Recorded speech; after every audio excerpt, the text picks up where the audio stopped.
बिस्मिल्लाहिर्रहमानिर्रहीम अस्सलामु अलल हुसैन व अला अली इब्न अल हुसैन व अला औलादिल हुसैन व अला अस्हाबिल हुसैन। बड़ी एक जगह बड़ी अच्छी बात सुन रही थी, एक मजलिस पे बड़े खूबसूरत वो बयान कर रहे थे कि जब इमाम ज़ैनुल आबिदीन अलैहिस्सलाम से किसी ने सवाल किया कि मौला आप की तो विरासत है, विरसे में मिलती हैं ना शहादतें, तो ये आप हर लम्हा रोते क्यों हैं? तो एक जवाब उनका ये कि हमारी विरसे में बेशक शहादतें हैं और ये सब कुछ, मगर हमारे विरसे में बीबियों के सरों से चादरें उतरने का हमारा विरसा नहीं है वो। और दूसरा जो इमाम हुसैन अलैहिस्सलाम का वो जो बुलंद करना है, वो जो एक ऐलान करना कि हल मिन नासिर यंसुरना, और जो मौला सैयद सज्जाद का जो गिरिया रहा, हम ज़ाहिर इस हवाले से भी, मगर इवन इस हवाले से कि उनको करबला के मैदान में उस तरह से जंग करने की इजाज़त नहीं मिली थी या मसलहत खुदा थी। इन्ना आतैना कल कौसर, जो अल्लाह ताला ने कहा कि हमने ए नबी आपको खैर कसीर अता की। इसके दो तफासीर हैं। एक खैर कसीर रसूलुल्लाह सल्लल्लाहु अलैहि वसल्लम की नस्ल जो आइमा ताहिरीन के ज़रिए चलती है, इमाम ज़ैनुल आबिदीन अलैहिस्सलाम से ही आगे इमामत का सिलसिला चला है। तो ये अल्लाह की मसलहत थी कि आप उस वक्त बीमार थे, आपको कैदी बनाया गया, आपने इतनी सऊबतें उठाई, उससे इमामत का सिलसिला चलता है। और दूसरी जो सूरह कौसर की है, दरूद अल्लाहुम्मा सल्ली अला मोहम्मद वाले मोहम्मद खैर कसीर है, क्योंकि ये वो इबादत है जिसमें अल्लाह ताला खुद शरीक है, वो खुद उसके मलाइका नबी पे दरूद भेजते। तो ये खैर कसीर की दो तर्जुमे हैं। तो ये जो एक खैर कसीर का पहला तर्जुमा था सूरह कौसर की तफसीर, जिसमें रसूलुल्लाह सल्लल्लाहु अलैहि वसल्लम के दुश्मन को अबतर कहा गया, बेनामो निशान आपका निशान, आपकी निस्बत दुनिया में कायम रखने के लिए इमाम ज़ैनुल आबिदीन अलैहिस्सलाम को जंग की इजाज़त नहीं मिली। आप उस वक्त हालत बीमारी में थे और इसी वजह से आपकी जान बख्श दी गई। वरना आप जानते हैं कि, और ये जुल्म की हम बात करें ना, अदल और जुल्म की बार बार बात, तो जुल्म की एक्सट्रीम हमें करबला में दिखाई देती है, बर्बरियत की। इंसान जब गिर जाता है, फिरौनियत के मकाम पे चला जाता है, पस्ती पे गिर जाता है, तो किस कदर वहशी और किस कदर सफाक हो जाता है, जैसे यजीदियत है। तो इमाम हुसैन अलैहिस्सलाम का एक और कौल है कि देखो, अगर तुम किसी मजहब पे भी ईमान नहीं रखते, तुम्हारा कोई दीन भी नहीं है, तुम किसी शरीयत को फॉलो नहीं करते, इमाम का कौल है, तो कम अज़ कम जुल्म और बर्बरियत से ख़ुद को महफूज रखो, कम अज़ कम। तो जुल्म से बचिए।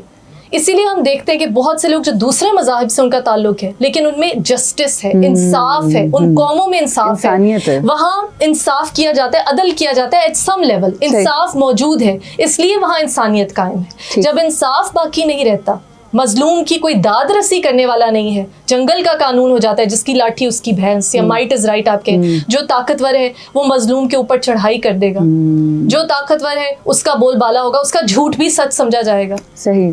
तो तब जुल्म और बर्बरियत उस दर्जे पर पहुंच जाते हैं कि इंसान हैवानों से बदतर हो जाता है, जो कि बदकिस्मती से बहुत से मुस्लिम माशरे जो हैं वहाँ पे यही जुल्म इस वक्त बरपा है। तो जुल्म, आप ये मत सोचिए हाकिम वक्त सिर्फ जुल्म कर रहा है। अगर आप खुद जुल्म कर रहे हैं और फिर आप उस हाकिम वक्त की किसी न किसी तरह से मुआवनत कर रहे हैं, उस जुल्म के ख़िलाफ़ आवाज़ नहीं उठा रहे, तो याद रखिए, बहुत से लोग हैं बना है शाह का मसाहिब फिरे है इतराता, ये सोचते हैं कि इस वक्त ये लोग साहिब हुकूमत है, इस वक्त ये लोग अथॉरिटी में है, पावर में है, तो हम इनकी जी हजूरी करें, इनके खिलाफ कोई बात ना कहें। लेकिन जुल्म के खिलाफ आवाज़ उठाना सबसे बड़ा जहाद है, और ये वाजिब है मोमिनीन पे, हर मुसलमान पर वाजिब है कि वो अमर बिल मारूफ और नहीं अनिल मुनकर, जिसको कहते हैं कि हम लोगों के अमाल को जज करना शुरू कर देते हैं, और लोगों को उसका भी एक तरीका बताया गया है कि अगर आप किसी की तस्हीह करना चाहते हैं, सबके सामने उसको बुरा ना कहें, तन्हाई में उसे प्यार से समझाएं। जिस तरह हज़रत मूसा अलैहिस्सलाम को कहा गया कि फ़िरौन के पास जब जाओ तो नरमी से बात करना, कुरान के अल्फाज है, उसका भी तरीका है किसी की तस्हीह करने का। हमारे माशरे में नहीं अनिल मुनकर को ये समझा जाता है कि खड़े खड़े किसी को भी कह दिया तुम्हारी नमाज गलत है, तुम्हारा चलना गलत है, तुम्हारा बोलना गलत है, ये तो नाउज़ुबिल्लाह किसी की बेइज्जती है, ये तो इंसान की तौकीर के ख़िलाफ़ है। इस चीज़ को मना किया गया है। नहीं अनिल मुनकर की जहाँ तक बात है, वो नहीं अनिल मुनकर ये है कि जब तुम जुल्म होते देखो तो उसके खिलाफ कुछ करो, लिखो, बोलो। अपना हाथ इस्तेमाल करो, अपनी जुबान इस्तेमाल नहीं करो। अनिल मुनकर की बात की ना, तो मुझे वो वाक़या याद आ गया कि जिसमें इमाम हसन और इमाम हुसैन मौजूद हैं और एक सहाबी जो हैं वो वुज़ू करते हैं और वो गलत गलत तरीके कर से रहे वुज़ू करते हैं। हैं। तो इमाम हुसैन इमाम हसन से फरमाते हैं कि मैं भाई वुज़ू करता हूँ और आप देखें कि मेरा ठीक है कि नहीं है। तो वो सहाबी उनको गले से लगा लेते हैं कि तुमने मुझे सही भी कर दिया और मेरी डिसरिस्पेक्ट भी नहीं हुई। तो यही वो जो आप कह रही हैं कि नहीं अनिल मुनकर, अगर आपने कहना भी है तो उस तरह से कहें जी। कि अगले बंदे को वो बात बुरी ना अच्छा, लगे। एक और बात है कि हिकमत जो है ना वो अल्लाह ताला की बहुत बड़ी नेमत है, और कुरान में कहा जिसे चाहे हिकमत दे। मौला अली अलैहिस्सलाम का एक और कॉल, बहुत खूबसूरत कॉल मेरी नज़र से गुजरा है, जिसमें मौला ने कहा कई मर्तबा तुम्हारी नरमी जो है वो अगर जुल्म को बढ़ाए, जैसे किसी ऐसी सिचुएशन में है कि आप खुश अखलाकी का मुजाहरा करते जा रहे हैं, लेकिन आपकी नरमी जो है वो जालिम का हाथ तेज कर रही है, ठीक। उसकी कुव्वत बाजों में इजाफा कर रही है, तो फिर उस मौके पे मेरे मौला ने कहा, क्योंकि यदुल्लाह है, अल्लाह का हाथ है, जुल्फ़िकार हैदरी दी है किस तरह कफ़ार को लेकिन तेग से कहा कि उस वक्त मौला का कॉल मुकम्मल कर लेती हूँ। मौला ने कहा कि जब तुम्हारी नरमी जो है वो जुल्म को बढ़ाए किसी भी सिचुएशन में, ये कॉल जो है अपनी ज़िंदगी की हर सिचुएशन में हम अप्लाई कर सकते हैं।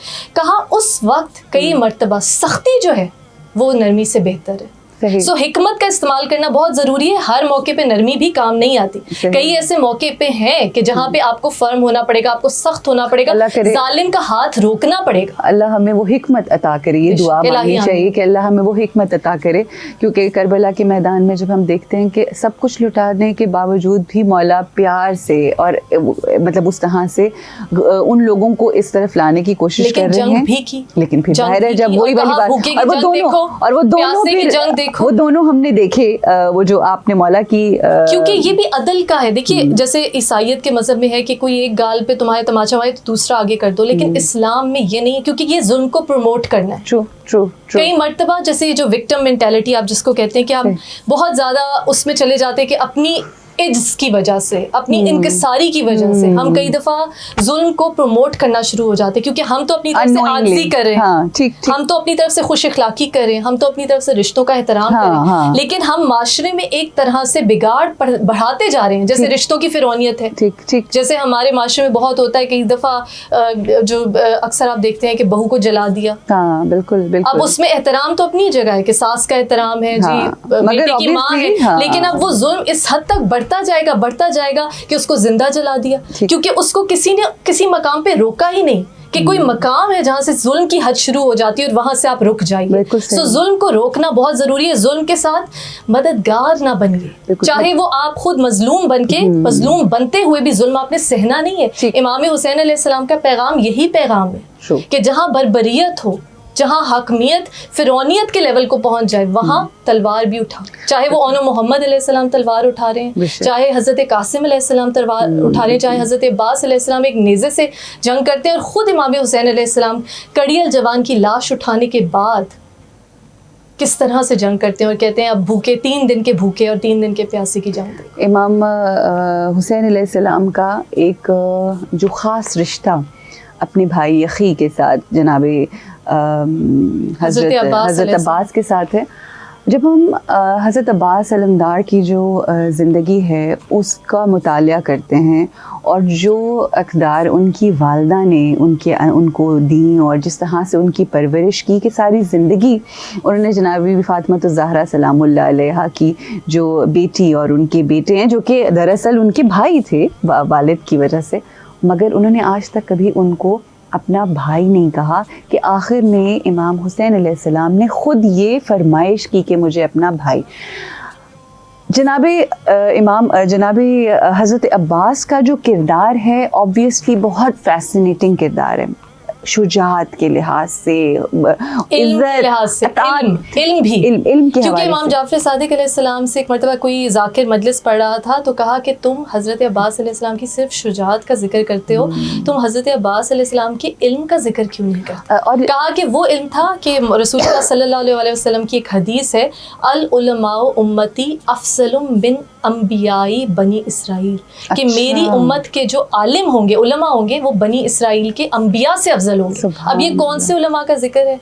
गुस्ताखी माफ आजकल के उलमा तो नहीं जो खून हुसैन को बेचते हैं नाउजुबिल्लाह या दीन को बेचते हैं, नहीं, कहा कि ये जो उलमा है हज़रत अब्बास अलैहिस्सलाम और बीबी ज़ैनब अलैहिस्सलाम कि ये अफजल है बनी इसराइल के अंबिया से भी, क्योंकि ये इल्म के उस मकाम पे जब शिमर जो रिश्ते में मामू लगता था हज़रत अब्बास अलैहिस्सलाम के पास अमाननामा लेके आया रिश्तेदारी की वजह से, तो कहा कि तू अमाननामा लेकर आया मेरे लिए, तो कहा तब्बत यदा, जिस तरह अबी लहब को चचा था रिश्ते में कि तेरे हाथ टूट जाए, तो कहा तेरे हाथ टूट जाए कि तू मेरे लिए तो अमाननामा लाया है और मेरे मौला हुसैन अलैहिस्सलाम, क्योंकि ये सारा हक का सिलसिला है, जो रिश्ता है वो अल्लाह के लिए। अगर मौला अली अलैहिस्सलाम ने ख्वाहिश की एक ऐसे बेटे की, उम्मुल बनीन अलैहिस्सलाम को ढूंढा अपने भाई अकील से कह के एक ऐसे कबीले की शुजा खातून, एक ऐसा शुजा बेटा जिसे अपनी तरह का बनाया, ऐसा जर्नैल कि जो फनूने तलवार चलाने में माहिर हो, जो जुल्फ़कार उठाने में माहिर हो, कि जब जंगे सफ़ीन में गए हैं तो देखने वालों ने कहा कि शायद अली आ रहे हैं, जो यदुल्लाह का वारिस हो,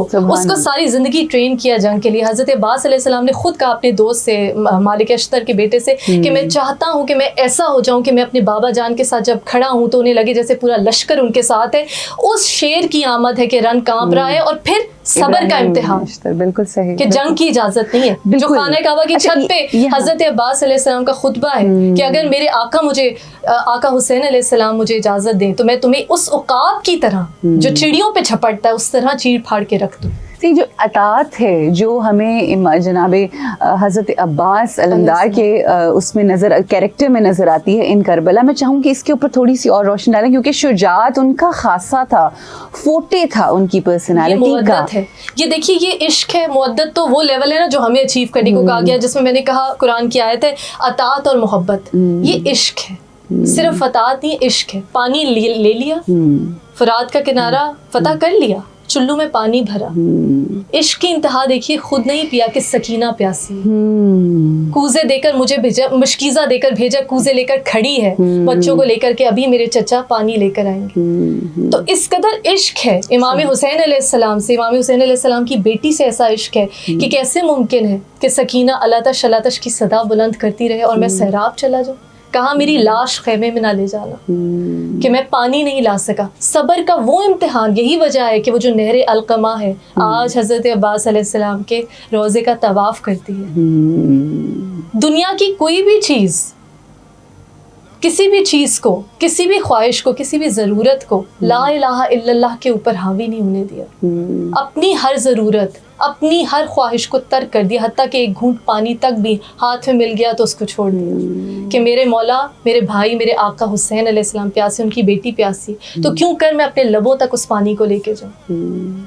बड़ी अच्छे तरीके से सारी चीज़ों को आपने एक्सप्लेन किया। जब हम वाक़या करबला के हवाले से, बहुत सारे इतने इंसिडेंट्स हैं, मुख्तलिफ़ किरदार हैं, मुख्तलिफ़ रिलेशनशिप्स हैं जिसके हवाले से हम बात कर सकते हैं, और डेफिनेटली उससे हर रिश्ते और हर सिचुएशन से हमें सबक मिलता है, चाहे वो रिपेंटेंस हो, चाहे वो हक के लिए खड़ा होना हो और जुल्म के ख़िलाफ़ खड़ा होना हो, चाहे सच के लिए आपने आवाज़ बुलंद करनी है, झूठ नहीं बोलना, एंड ऑल दैट। एक चीज़ जिसका जिक्र ज़रा कंपैरेटिवली थोड़ा कम होता है, मैं चाहूँगी कि उसके ऊपर ज़रूर रोशनी डालें, जिसका मेरे ख्याल है काफ़ी कम तज़किरा होता है, जिन्होंने जुल्म किया, और वो जुल्म इसलिए किया जिसकी आप हमेशा बात करती हैं कि आप अपने खुद परस्ती, अपने माल के लिए, शोहरत के लिए, अपनी दुनियावी ज़िंदगी के लिए, जिसमें उमर इब्ने साद जो चाहता था कि रे की हुकूमत मिल जाए, इब्ने ज़ियाद जो है उसके अपने इंटरेस्ट थे कि मैं यहाँ का सरदार हो जाऊँ और गवर्नर, और ये वो सारा सिलसिला। Even for that matter Yazid जो हर चीज़ को, इस्लाम और दीन को, जिस तरह से उसने फिर वो सारी गुफ्तगू की जो मैं इतने नाज़ेबा अल्फाज की मैं बोलना भी नहीं चाहती, इन सब का जो अंजाम है और इबरत का निशान है, उसके ऊपर बात करना भी बहुत ज़रूरी है, क्योंकि कुरान में जहाँ हक की बात होती है वहाँ पे इबरत का निशान जो ये बने, उस हवाले से मैं चाहूँगी। आप इस चीज़ को ही देखिए कि जो इंसान को अल्लाह ताला ने बहुत करामत, इज़्ज़त दी, लक़द करमना बनी आदमा, हमने बनी आदम को करामत दी, इज़्ज़त दी। वो करामत से मुराद है अकरम बनाया, यानी कि उनको एक रुतबा दिया। अब इंसान, जिस तरह शुरू में मौला अली अलैहिस्सलाम का कॉल बयान किया कि जब इंसान अपनी ख्वाहिश को अकल पे हावी कर लेता है तो जानवरों से बदतर हो जाता है। अब ये जानवरों से बदतर हो गए, इन्होंने सब कुछ किया जो भी एक जानवर से बदतर इंसान कर सकता था। चादरें लूटी ख्वाहिशात के लिए, 6 माह के बच्चे को शहीद किया, प्यासा बीबियों को बेपालान ऊंटों पर सर बरहना बाजारों में फिराया, उसके बावजूद जो दुनियावी ख्वाहिशात इनकी थी वो पूरी ना हो सकी। तो इंसान के लिए मेरा ख्याल है जो एम्बिशियस लोग हैं उनके लिए बहुत बड़ा सबक है कि जो मीन्स, अक्सर लोग कहते हैं ना कि हमें एम्बिशियस होना बुरी बात नहीं है, लेकिन अक्सर लोग ये कहते हैं अपनी वैल्यूज को, जी, वो जो बाय हुक और बाय क्रुक वाली बात है, वो बहुत जरूरी है कि जो तुम्हारी किस्मत में वो तुम्हें मिलेगा, तुमने सिर्फ रास्ता चूज करना है। जैसे कुरान ने कहा हर मुतनफ्फिस अपने कसब के बदले रहना, यानी कि जितना रिस्क है, आयमा ने कहा तुम वो खा के ही मरोगे। मौला हुसैन ने ये बात उमर इब्न साद से कही थी कि जिस हुकूमत के लिए तुम कुछ कर रहे हो तुम्हें कुछ नहीं मिलेगा, क्योंकि उसको तो ईमान नहीं था ना मौला के इल्म पे। लेकिन बात ये है कि जब आप कोशिश करना शुरू करते हैं, कोई गोल बना लेते हैं अपना, तो फिर ये डिटरमिन करना कि मैंने किस रास्ते से उस गोल पे पहुंचना है, क्या हलाल तरीके से, क्या हराम तरीके से, ये चॉइस फ्री विल दी गई है तुम्हें आज़ादी दी गई है। मिलना तुम्हें वही है जो तुम्हारे लिए मकदूर है। हाँ, लेकिन मोमिन की दुआ तकदीर को बदल सकती है, भी कौले मासूम है। सो दुआ करें, सबर और सलात से मदद लें। कुरान ने कहा सबर करो, नमाज से मदद लो, अल्लाह ताला से मांगो। मोमिन की दुआ, आयमा मासूमी ने कहा कि तकदीर को भी बदल सकती है, क्योंकि तकदीर भी दो तरह की है और बहस होगी। एक तकदीर मशरूत है, एक तकदीर हतमी, एक हतमी है और एक मशरूत है जो चेंज हो सकती है, कंडीशनल। जैसे सदका देने से मौत भी कहते हैं टल जाती है, बीमारी टल जाती है। अल्लाह ताला से तिजारत करें, अल्लाह की राह में दे तो आपका रिस्क बढ़ जाएगा। लेकिन रास्ता डिटरमिन कर, वहाँ आपकी चॉइस है। अब आपने एक गोल सेट किया है, दुनियावी जो एम्बिशियस लोग हैं उनके लिए, लेकिन वहाँ तक पहुँचने के लिए आप देखिए कि अगर आप गलत रास्ता इख्तियार करेंगे तो आपका अंजाम क्या होगा। फिर वो जो गोल है वो भी नहीं मिलेगा, और दुनिया की बाकी नेमतें भी छूट जाएंगी। जैसे ये किस किस तरह इनकी अमवात हुई मलूनों की, किस किस तरह ये सिसक के मरे, तौबा की भी इनको तौफीक नहीं हो सकी। तड़प तड़प के वो जो नेमतें उनके पास पहले से थी उनसे भी महरूम हो गए, सेहत से महरूम हो गए, औलाद से महरूम हो गए, दुनियावी इज्जत से महरूम हो गए, ज़हनी सुकून सबसे बड़ी बात, सबसे अहम, रातों की नींद उड़ गई। तो जब वो रास्ता गलत चुन लिया तो ना वो मिलेगा जो तुम चाहते हो और ना वो रहेगा जो तुम्हारे पास पहले से था। दुआ की आपने अपने ये जो गुफ्तगू की ना कि दुआ करना बहुत ज़रूरी है, दुआओं से तकदीर बदल जाती है। और हमने इस सब बेशक बिस्मिल्लाह, और ये जो हमने सफ़रे इश्क है, ये जो उशाक का जो सफ़र है, इसमें हमने हर किस्म की मुश्किल, हर किस्म की सोबत, हर किस्म की मुसीबत के बावजूद बच्चों से लेकर बड़ों तक हर किसी को दुआ देते हुए, ब्लेसिंग्स देते हुए देखा। इस हवाले से भी, क्योंकि आज जब हम अपने हाथों को बुलंद करते हैं तो हम अपने लिए तो दुआएं मांग लेते हैं, अल्लाह मुझे ये दे दे, अल्लाह मुझे ये दे, मुझे घर दे दे, मुझे बच्चे, मगर हमें लगता है कि अगर हमने किसी के लिए दुआ की तो शायद हमें जो मिलना है वो ना मिले। जरा इस कॉन्सेप्ट को जरा थोड़ा करें और फिर हमारे रसूलुल्लाह सल्लल्लाहु अलैहि वसल्लम से रिवायत है और आइम्मा ताहिरीन से रिवायत है। अपनी दुआओं की कबूलियत के लिए मैं आपको एक फार्मूला बता रही हूँ कि सबसे पहले आप अल्लाह ताला से ये दुआ करें कि ए अल्लाह रहमत नाजिल फरमा मोहम्मद व आले मोहम्मद सल्लल्लाहु अलैहि वसल्लम पे रहमत नाज़िल फरमा। ये पहली दुआ होनी चाहिए। उसके बाद अगर आप चाहते हैं शॉर्टकट कि अगर आप चाहते हैं आपकी दुआ कबूल हो, मौला अली अलैहिस्सलाम ने फरमाया पहले किसी और के लिए दुआ करो, सुभान, फिर अपने लिए दुआ करो।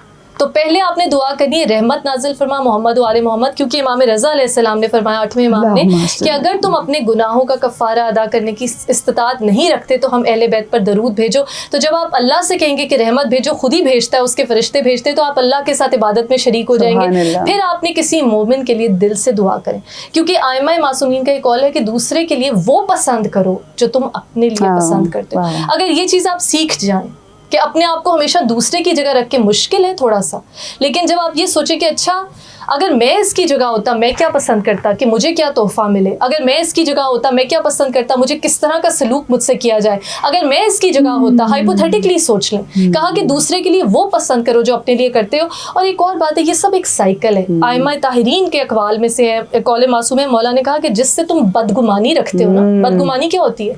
दिल में सोचना कि ये तो बुरा ही करेगा, ये तो मुझे नजर लगाएगा, ये तो मेरा बुरा चाहता है, ये तो मेरा दुश्मन है। तो जिस तरह कहते हैं चचा मामू फूफी के बारे में बचपन से, जी ये तो हमारे हासिद है।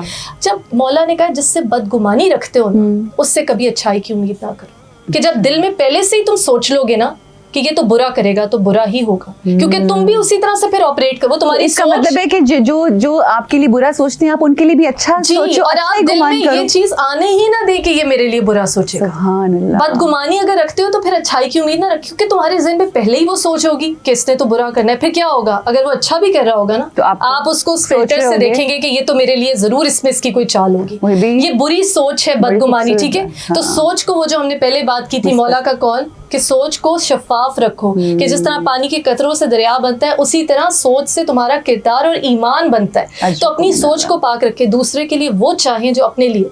कोई आपके साथ बुरा करे, आप जरा दुआ करके देखिए, उसके लिए बेहतरीन दुआ करके देखिए, आपके कल्ब को इतना सुकून मिलेगा। और उसके बाद मांगिए जो अल्लाह से अपने लिए मांगना, इसलिए कि ये आजिज़ी का इजहार है, इसलिए कि रसूल ने कहा कि दुआ बेहतरीन इबादत है, ये आपकी कम मायगी का इजहार करती है। जिस तरह इमाम ज़ैनुल आबिदीन अलैहिस्सलाम ने कहा कि अल्लाह तू वाकिफ़ है मेरी हड्डियों की कमज़ोरी से, तू जानता है कि मेरी इंसानी कमज़ोरी मजबूरी क्या है, तू जानता है कि मेरे साथ क्या क्या मसाइब टूटे। तो ये आजिज़ी अल्लाह के सामने जितना झुकोगे जितना झुकोगे जितना झुकोगे, तुम्हारी रूह उतनी बुलंद हो जाएगी। तो पहले रसूलुल्लाह सल्लल्लाहु अलैहि वसल्लम आपकी आल औलाद के लिए रहमत तलब कीजिए, सलावात भेजिए, फिर अपने मोमिन बहन भाई, हत्ता कि वो जिन्होंने, ख़ास तौर पे वो जिन्होंने आपके साथ बुरा किया, उनके हक़ में दुआ कीजिए। उसके बाद आप अपनी दुआ चाहे दिल में रखें चाहे कर दें।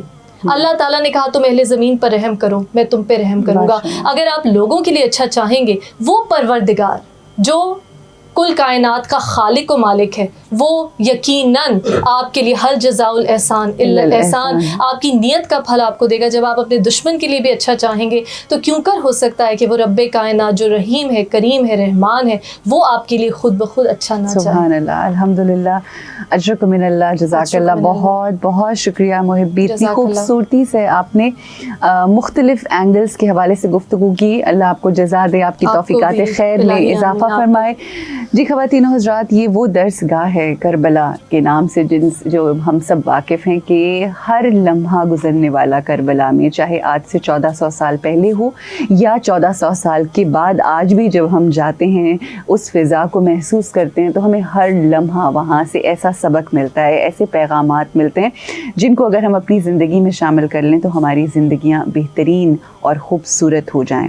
आज की सारी गुफ्तगू, हर बात के अंदर हमने कोशिश की कि साथ साथ हम उस सबक को जो भी हमें मिल रहा है उस गुफ्तगू से उसको रीइंफोर्स किया जाए और आपके साथ शेयर किया गया।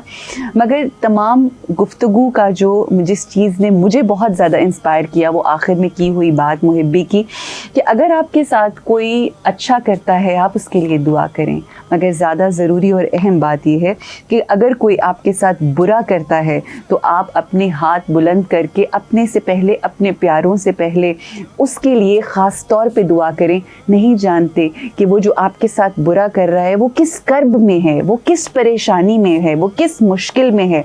अल्लाह से दुआ करें कि अल्लाह उसकी वो परेशानी, उसकी वो मुश्किल हल करे। क्यों?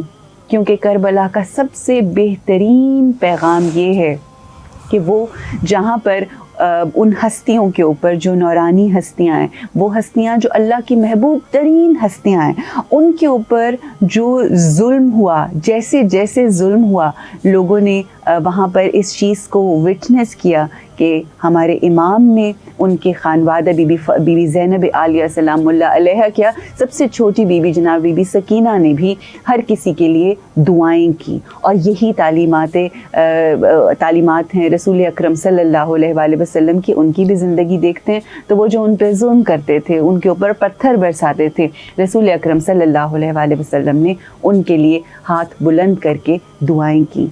अपने लिए दुआ करने से पहले लोगों के लिए दुआ करने का ज़र्फ़ इंशाल्लाह पैदा करेंगे तो आप देखेंगे, जैसा कि मुहिब्बी ने कहा, कि हमारी ज़िंदगियां बेहतरीन हो जाएंगी और दिल में ऐसा सुकून मिलेगा जो आपको मांगने से नहीं मिल सकता। ये वो रब है जो हमें वो सुकून अता करता है। आपसे ये इल्तमास है कि ज़रूर लोगों को माफ़ करें, उनके लिए दुआ करें और हमारे लिए भी ज़रूर दुआ कीजिए। अल्लाह सुब्हानहू व तआला आपके दिलों को वो सुकून अता करे और ये सुकून और ये चैन मिलता है जब नाम हुसैन आता है।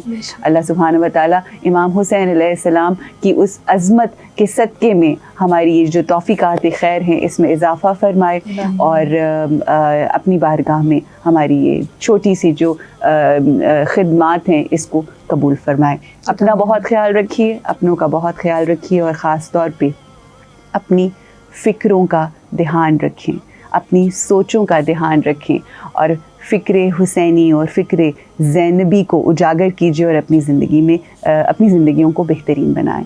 अस्सलामु अलैकुम व रहमतुल्लाहि व बरकातहू।